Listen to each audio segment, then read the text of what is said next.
Hello guys, magandang araw po sa inyong lahat. So ayan, nagkabit tayo ng oil catch can dito sa aking owner type Jeep sa Toyota 4K engine. Sa mga gustong matutunan kung paano magkabit ng oil catch can guys, panoorin nyo lang ang video na to at ituturo ko sa inyo ang lahat ng procedure na kailangan nyong gawin.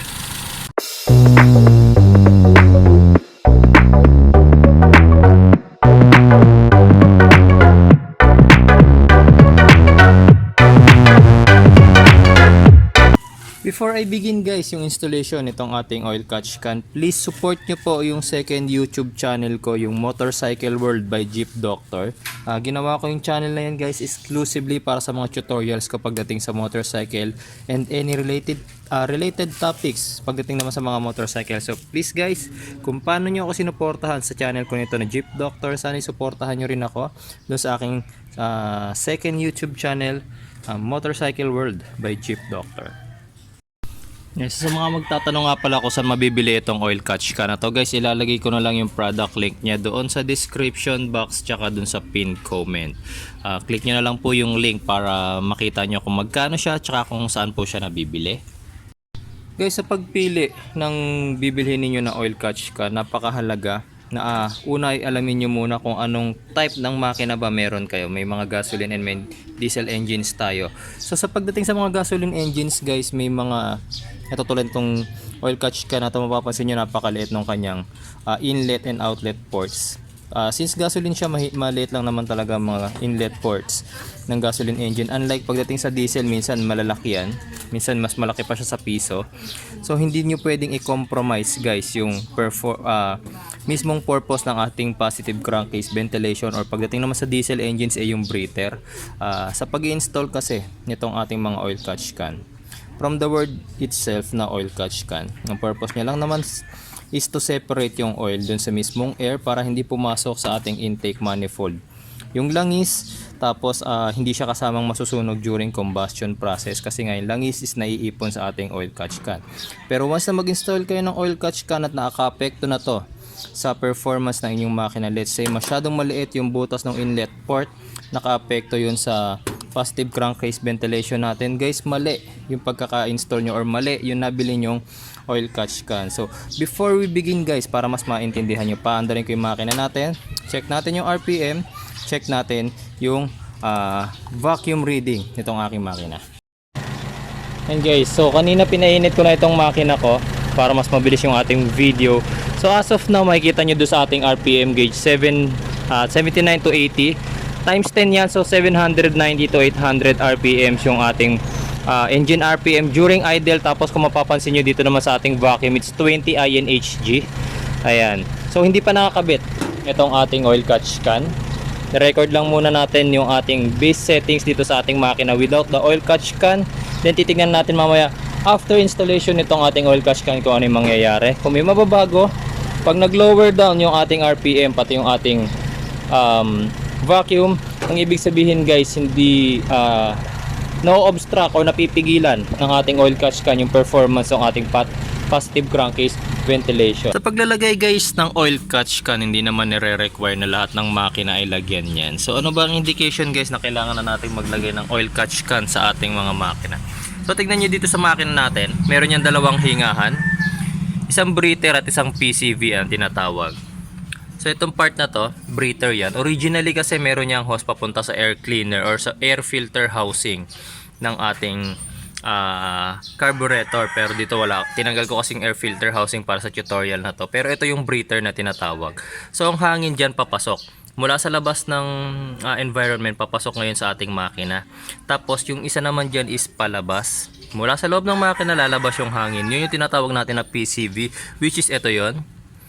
Ayan, kaya nakakonekta yan dun sa ating intake manifold. Ayan, yung tube na yan papuntang intake manifold yan. Ayan, so yan yung palabas. Kapag tinignan nyo, hugutin nyo yung PCV valve o kaya kahit yung hose lang, then silipin nyo guys kung naglalabas na ng langis or kahit dito sa pinakadulo na lang.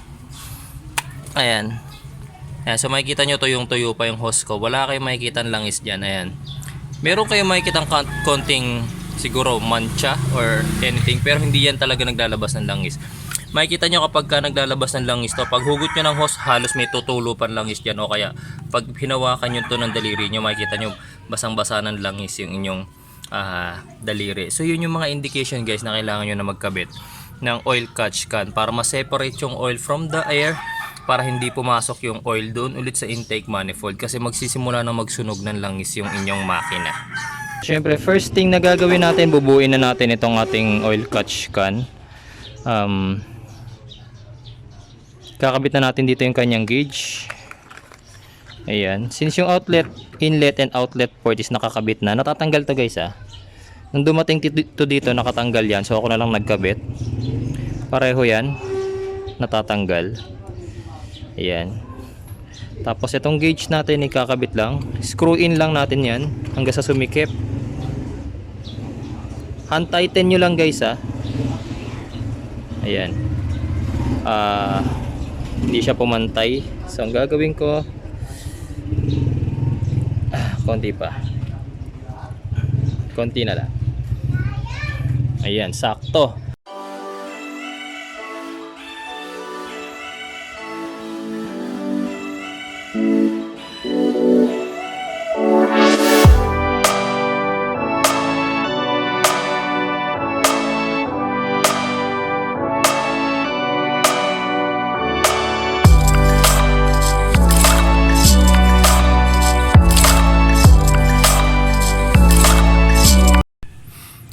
Yan guys, so yung first connection natin, itong hose na to, ito yung ating PCB valve. Yan yung kailangan lagyan natin ng connection sa ating oil catch can. So yung kukunin natin yung hose na yan, napapunta dun sa base ng ating carburetor. Yung iba naman hindi sa carburetor yan, direktang naka-mount yan or naka-connect sa ating intake manifold, depende yan sa model ng makina. So dito sa Toyota 4K, dyan talaga sa 4K carb yan, naka-connecta sa ilalim. Hugutin na lang natin yan. Tapos pwede nyo nang gamitin itong hose na to, since sukat naman yan dyan. Iko-connecta natin dito. Tapos guys, may mga model or may mga type ng oil catch can na merong in and merong out. Hindi nyo pwedeng pagbaliktarin yun, kasi meron yung filter sa loob. So kapag napagbaliktad nyo yun, yung purpose ng filter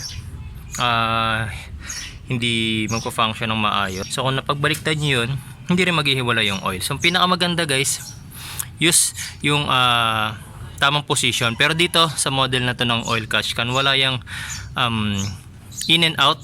So dito nyo na lang gamitin itong in port. Itong port na to, dyan nyo na lang yung galing sa PCB valve, since yan na rin yung mas malapit. Yan, so i-connecta lang natin yan dyan. Ayan siya. So hindi ko na yung ginamitan ng clamp kasi napakasikip naman ng hose. Tapos yung isang hose natin, ito, kakabit naman natin doon sa other port nitong ating oil catch can. Tapos ilalagay natin yung other end nitong hose na to doon naman sa base ng carb. Ayan, so ito na siya.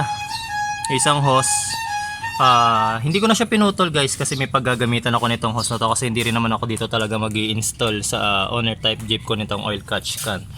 Probably doon ko i-install to sa aking Mitsubishi Lancer. So, hindi ko pinutol yung hose kasi doon ko siya gagamitin. Tapos yung other end ng hose na yan, ayan, kapag tinrace niyan, ito yan. Ayan, nakakonekta na siya doon sa base ng ating carburetor. Ayan. Since tapos na yung ating installation guys, proceed na tayo with the testing ngayon. Okay, so umaandar na yung ating makina. Wait lang natin na mag-normalize ulit yung kanyang temperature. So makikita nyo guys, gumagana yung ating gauge ng ating oil catch can. Tapos dito sa tube na to, makikita natin kung mapupuno na ng langis yung ating oil catch can. Pwede na natin yung i-drain. Pero sa nakikita nyo, wala yung langis pa sa ngayon. Syempre kakakabit pa lang. Tsaka tulad ng sabi ko kanina guys, itong makina ko hindi pa nangangailangan ng oil catch can. Ayan. Malamig pa yung ating radiator, so hindi pa nagbubukas yung ating thermostat. Pati yung hose dito malamig pa rin. Hintayin lang natin magbukas yung thermostat guys, kasi yun yung normal operating temperature nya. Inihanda ko na rin yung ating RPM gauge tsaka yung ating vacuum gauge. Kabit na rin natin siya.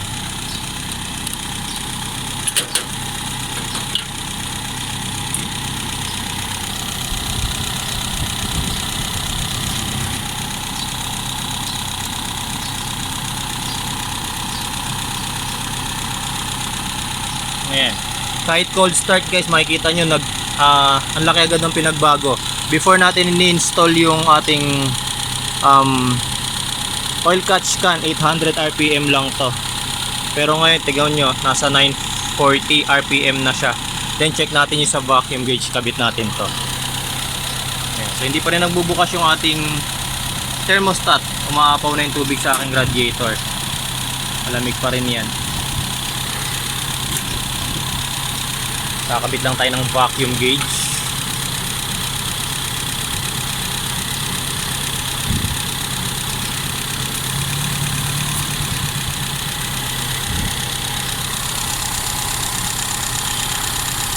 Sa vacuum gauge, makikita nyo ayan, nasa 20 siya ngayon.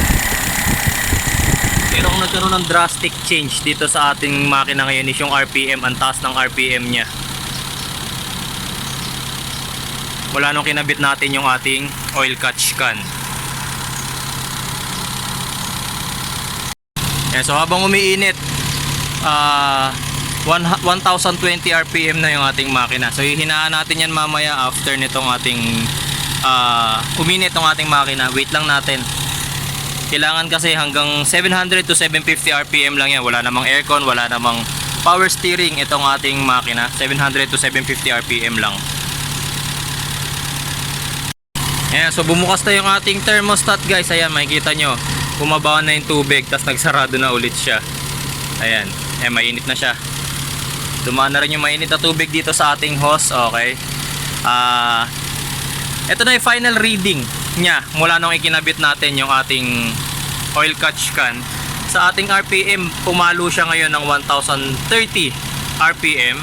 Yung ating vacuum naman, ayan, so wala tayong changes with the vacuum, hindi bumaba, hindi rin naman tumaas, 20 INHG pa rin siya. So ang ibig sabihin guys, hindi nakapigil yung ating oil catch can sa performance ng ating PCB. Ang magiging purpose na lang ng ating oil catch can ngayon is syempre to catch the oil. So separate yung oil from the air.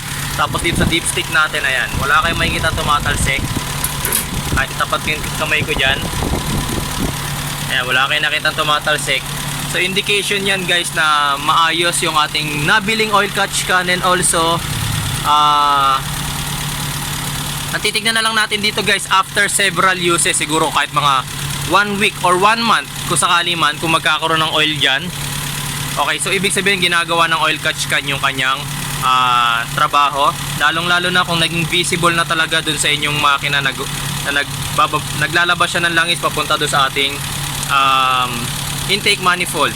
So ngayon kailangan ko ibaba ngayon yung RPM ng aking makina kasi nakikita nyo napakataas nya. And guys, so now nasa 800 RPM na lang yung ating makina. Ayan, then yung ating vacuum still at 20 INHG.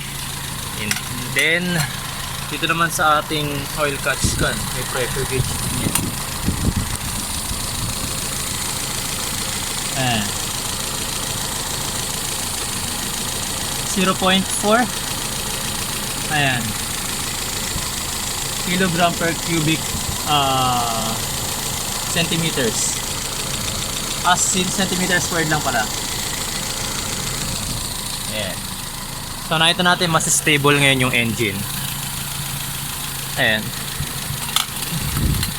Everything is now working guys. So ang titingnan na lang natin dyan after several uses, yun ng pag collect ng ating oil catch can ng langis. Make sure lang guys na huwag nyo hayaang mapuno ng langis yan. Meron namang site, tube site. Kaya pwede ninyo i-drain once na marami na siyang na-collect na langis.